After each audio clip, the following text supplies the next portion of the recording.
It started with the evergreens, the beautiful looming trees that are the backdrop of the Pacific Northwest, the trees that fueled a booming lumber industry, which in turn helped establish an entire region of the U.S. Fortunes were made here, and over time, fortunes were given away. This is the story of one man, a humble fellow with humble beginnings who made his fortune not just from lumber, but from an idea so innovative that it would revolutionize the way American homes were built. But it is what he did with his fortune that makes this story unique. It was the act of giving back to communities large and small that would make his name synonymous with Northwest philanthropy. As he looked out across the great forests of fir, spruce, and hemlock, one has to wonder if he had any idea that one day those trees would enable him to sponsor youth teams for thousands of children, build ballparks, fund food banks, libraries, and hospitals.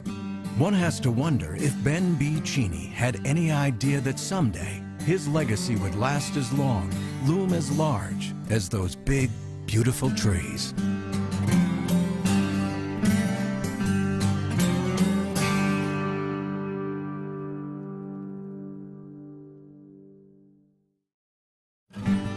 From lumber to airplanes, television to software, the Pacific Northwest is a cradle for innovative industry. Names like Boeing, Bullitt, Allen and Gates are linked with some of the nation's greatest entrepreneurial achievements and most profound acts of philanthropy. But there is another name that belongs in that group. Businessman and community supporter, Ben B. Cheney. Ben's contribution to industry, development and standardization of the 8-foot lumber stud, was an innovation that changed home building in America. And it was his innovative approach to philanthropy that makes him a true icon of the Northwest.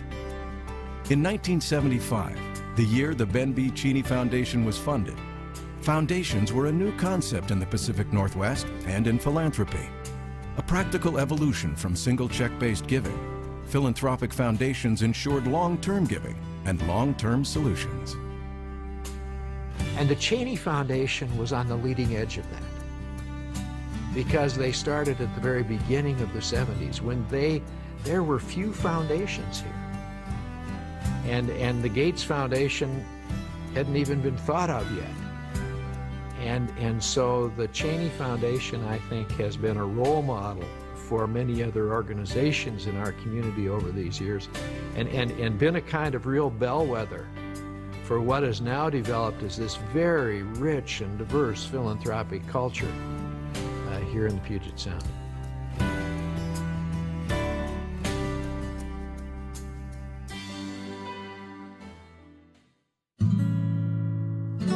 Ben Cheney came from an entrepreneurial family, a family that was about expansion and a uniquely American drive to push boundaries.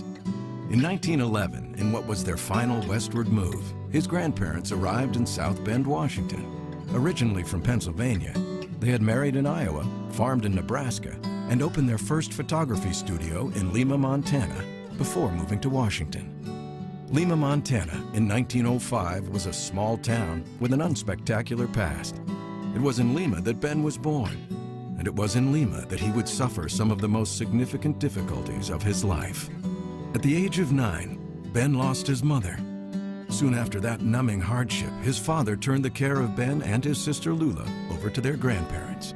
So at a young age, Ben too found himself pushing westward, heading from Montana to South Bend, Washington, with a grandmother and a grandfather who would teach him about grit, flexibility, and entrepreneurship. In South Bend, Ben would have his first brush with the ongoing love of his life, baseball. And it was a local South Bend priest, Father Victor Couveret, that first pointed him towards it. On Father Couveret's team, Ben was, in his own words, a good field no-hit shortstop, and he fell in love with the game. And it was this early experience with sports that stayed with him throughout his life, giving him personal enjoyment and influencing the support of youth sports and activities that would begin and define his philanthropic efforts. Like his grandparents before him, Ben also moved when the place he was in seemed too small. At 19, he departed South Bend and headed for the larger city of Tacoma. In Tacoma, Ben found himself broke and unemployed, desperate for work, he prepared to head to the tide flats at Tacoma to apply for a job with the Dempsey Lumber Company. So he had this streetcar pass that the transit issued, a weekly streetcar pass. He and his friend had one pass between them. And he told the friend, as I recall the story, he told the kid to get on, but throw the pass out the back door of the streetcar, and he'd catch the next streetcar downtown. So the kid did. He threw it out the back door, and I guess Ben had a little trouble finding it. But he got on the streetcar, went downtown Tacoma, transferred to the tide flats, applied for the job, got the job. Now, if he had missed the pass, couldn't find it, he may never have been in the lumber industry at all. So I think it's quite a fascinating story. At Dempsey, Ben worked as a stenographer, a position that allowed him to see and hear how the company worked. Deciding he was ready for advancement, in 1929, he moved on to Fairhurst Lumber, where he was named office manager. Eventually, Ben's restless spirit pushed him to expand his boundaries from employee to owner, and in 1936, he formed the Cheney Lumber Company. Ben decided to stake his business on railroad ties, and he found a mill to produce them. But the country, deep in a depression, wasn't buying. So resourceful and energetic, Ben headed overseas to China, where he received a significant order. This order proved an invaluable starting point for the company, and by the time the 30s were drawing to a close, Cheney Lumber was the largest supplier of ties to the North American railroad industry.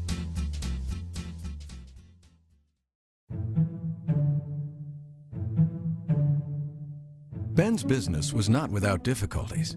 The small timber tracts where Cheney Lumber set up their portable mills were becoming more expensive, and the waste produced from cutting the ties was enormous. Ben Cheney was the kind of person who liked to solve problems.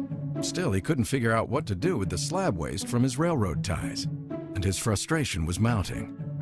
So he tried out ideas: fence posts, broom handles, toothpicks. None worked. Then one night, he went to bed as usual and woke up in the middle of the night with the answer: the 8-foot stud. Before this point in time, carpenters cut studs in all kinds of lengths when constructing new homes. This resulted in widely varying and often inefficient ceiling heights. But with Ben's idea, 8-foot studs could now be mass-produced from railroad tie waste. This standard stud size would make homes less costly to build and less costly to heat. Literally overnight, Ben Cheney had come up with an idea that was as simple as it was game-changing for architecture in America. His 8-foot stud would come to define the look of the American mid-century home. It was an idea that would change his life, and it was an idea so revolutionary, he thought it wise to put his own stamp on it. Later on, he adapted another idea of painting the ends so they could be identifiable with a wax motion red. And that was a patented thing. I think we almost had to go to Supreme Court to get that cleared, but it was recognizable as a Cheney stud. Ben's revolutionary idea eventually provided him with a fortune that helped give birth to a foundation. And it was this foundation that would change not just homes, but the lives and the futures of countless people. With the development of the 8-foot stud, Ben's business took off. And with his marriage in 1954 to wife Marion, his personal life fell into place as well. Settled comfortably into life in Tacoma, and with his business growing, Ben began to show signs of what would become an ongoing commitment. In the 1950s, he began to create and sponsor youth sports teams, not only in Tacoma, but in many of the communities where Cheney Lumber had mills. Ben became the go-to guy if a youth team needed uniforms or help of any kind. Over the years, more than 5,000 children played on Cheney studs or other Cheney-sponsored youth teams. The Cheney studs in the era of the 1960s, 70s, and so forth, everybody in the Puget Sound area knew about the Cheney studs. They were a special team. I think everybody regarded them that way. I think that everybody was in awe that Ben would sponsor that many teams. Among all the youth teams that Ben supported, one stood out: the Cheney Stud Courtiers, a Tacoma version of the Harlem Globetrotters. This team of young basketball tricksters could spin, dribble, pass, and weave. Piled into Cheney-funded vans, The boys traveled all over the region, putting on shows for young and old alike. They became a source of local pride and an aspiration for many young people. The Cheney Stud Courtiers were fun to watch, a dream to join. Ben sponsored so many different teams. Soccer. I was surprised when I saw youth hockey. So soccer and youth hockey and basketball and baseball and football and all those. And they had great teams that won national championships. But for my money, the greatest teams were the Cheney Stud Courtiers. His fortune at new heights, Ben was eventually able to fulfill the dream of a lifetime. Partial ownership of a Major League Baseball team, the San Francisco Giants. He was also able to help Tacoma in another way, using his clout in the community and his considerable bank account to help fund and build, in 3 months, the local ballpark, Cheney Stadium. But his contribution to building the stadium and his role in Major League Baseball never surpassed what he thought was his primary responsibility, helping young people. I can still look over and see Ben beaming with pride that something that he perhaps didn't accomplish as a young man, he now could see it in the people that he sponsored. But Ben's commitment to youth wasn't just an obligation. Like most things in his life, it was something he found joy in. And Ben, it seemed, found joy in everything. He was always up to something: boating, hunting, fishing, and playing with his children. Spending long afternoons watching his youth teams play ball. It wasn't like him to let a day pass without engaging in something that would let laughter pass through him. He used to answer the telephone when I would transfer the phone to him, and he would say, "Fresh fish." I don't know if anybody has brought that up, but that's so comical. Here's this man, this bright, bright man, and he'd say, "Fresh fish," but he had a marvelous sense of humor. Another time he told me about a place on Puyallup Avenue that sold hot dogs. Ben had found the best hot dogs in the Pacific Northwest, and these were side personal things. Ben loved life, he loved humor, he loved jokes. All of his friends loved him for it. Work also brought Ben happiness.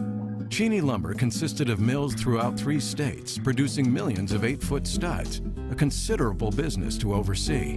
Still, the challenges of running it rarely seemed to get him down.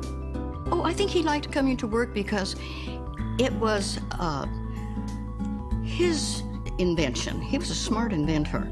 His work, his development of all of his ideas, and I think he liked to come and see the materialization of those dreams. For Ben, it was all about having fun. And if you were lucky enough to know Ben, you had fun too. As his business grew and his dreams continued to materialize, Ben sought out new ways to give back, becoming a major community contributor, not only in Tacoma, but in the other mill towns where his company operated. Tacoma, Willapa Harbor, Chehalis, Vancouver, Myrtle Point, Central Point, Arcata, Pondosa, and Greenville. Washington, Oregon, California. The mills in these towns produced a product renowned for its quality. The impressions were these. You're dealing with a company that's selling the Cadillac of lumber, Cadillac of studs. The Cheney lumber mills were the engines of Ben's success. Today, some 25 years after the last one closed, the Cheney Foundation continues its contribution to the communities that housed these mills. And so geographically, they've stayed focused. They've stayed focused on education and health care and the key needs of those communities, and they've stayed after it year after year after year. They've not wandered. People often ask where we give our dollars to and where we make our grants. Well, the number one thing we tell people is that we give to the areas where we made our living. And so we go into the small lumber towns and areas where we had timberlands to return and make grants in those areas. So our philosophy really has been give back where we made our money. And we get to go to a lot of small places that don't have mills anymore, that are distressed. And really that's been a good recipe for us, I think, as far as trying to give back in those communities. About 50% of our giving is here in Tacoma, Pierce County. This is where our headquarters were, and then the rest is shared among those areas in the Pacific Northwest where we operated. Ben's wife, Marion, who passed away just as the foundation was beginning in the mid-70s, shared with Ben a vision for providing assistance to community. and she supported this vision with a considerable contribution from her estate, a contribution that helped fund the innovative programs that were to come. The first year of funding for EFN was provided by the Cheney Foundation, almost exclusively. So that's how important it is to the beginning of EFN. It was this partnership that helped establish a role for the Emergency Food Network in a cannery in Kent, Washington, and later helped them establish an organic farm to produce and grow their own food. And it was a partnership between the Cheney Foundation and Tacoma General Hospital's Oncology Department that helped fund an innovative and widely replicated healing environment program that has been used in cancer, hospice, and other medical surgical units. I think that it has spread far beyond what we ever thought it would and has made a real impact on how we care for patients, especially the cancer patients. And I think a great deal of that success is related to the relationship between Multicare and the Cheney Foundation. They have a sense of community. They have a sense of what is correct. One of the things that the Cheney Foundation has never asked for, in my opinion, is accolades as a result. That is not why the foundation does what it does. Its importance to this community can't be over-exaggerated, not only because it's a source of funding, but because it is an important weave in the fabric of life here. Ben Cheney is no longer here, but his presence through his family and the ongoing work of his foundation is still felt throughout the region. By the end of 2009, after 34 years of grant making, the foundation has given over $75 million to more than 1,200 organizations in the communities where Ben's lumber company was active. His presence is also felt literally. A statue of him, complete right down to the laughing eyes, sits in a corner of Tacoma's Cheney Stadium, watching every inning of every game. Well, he's looking down on us, I'm sure, and saying, Cheney Stadium after 50 years is still an ideal venue for baseball. And he should and would and could and will take great pride in what he gave to the community. Legacy was important to Ben, but it was not Cheney Stadium or the 8-foot stud that mattered most. For Ben, his legacy is his family. Somewhere in heaven he is saying, look what I did. Look what I have done. My children are healthy, wonderful parents, philanthropic. They're just what I dreamed they would turn out to be. And that's his legacy. In the end, it is his family that will carry on his legacy through the work of the Ben B. Cheney Foundation. And it is the foundation that will keep Ben forever connected to the Pacific Northwest. My hope is in 10 or 20 years, the next generation of Cheney family is running this foundation, and we continue to do the work we've done for really the last 30 years. Because Ben Cheney started with nothing, used innovative smarts and good business sense to achieve phenomenal success, it is easy to view his life as the classic story of the American dream. But this is also a story of a dream that was shared, because Ben showed us that it was possible to build a prosperous life while never forgetting the people and places that helped him along the way. And that while his time here was brief, the legacy he left is everlasting.